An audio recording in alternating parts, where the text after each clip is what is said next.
Kailangan pang paunlarin ang Ninoy Aquino International Airport para lumago ang turismo, ayon sa British Chamber of Commerce of the Philippines.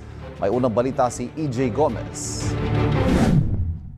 World-famous beaches, crystal clear water, nagagandahang tanawin, katakam-takam na pagkain at Pinoy hospitality. Yan lang ang ilan sa mga rason kung bakit it's more fun in the Philippines.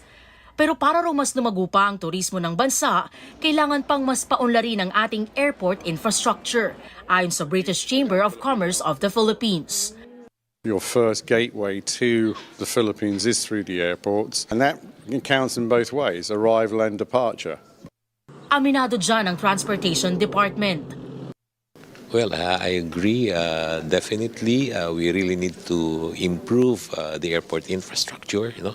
The current state of the airport is really not acceptable.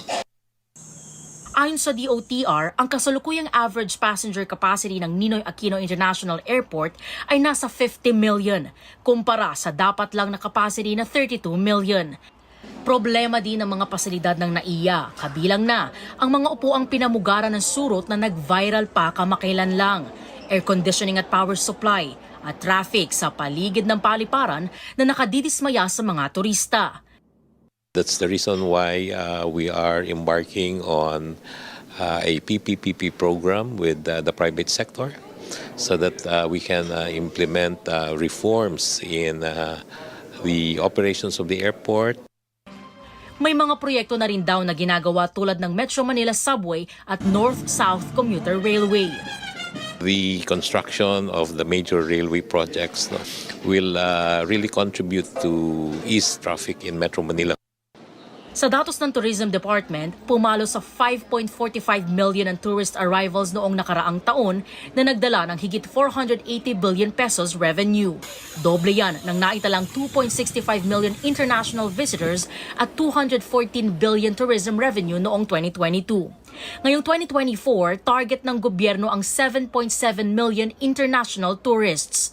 Umaasa ang Tourism Department na sa tulong ng National Tourism Development Plan 2023 to 2028, maisusulong ng gobyerno ang culture, heritage at identity ng Pilipinas at maging tourism powerhouse ng Asia. Mas paiigtingin daw nila ang pagkakaroon ng kalidad na tourism infrastructure projects, kabilang ang pagtatayo ng dagdag na tourist rest areas sa iba't ibang lugar sa bansa.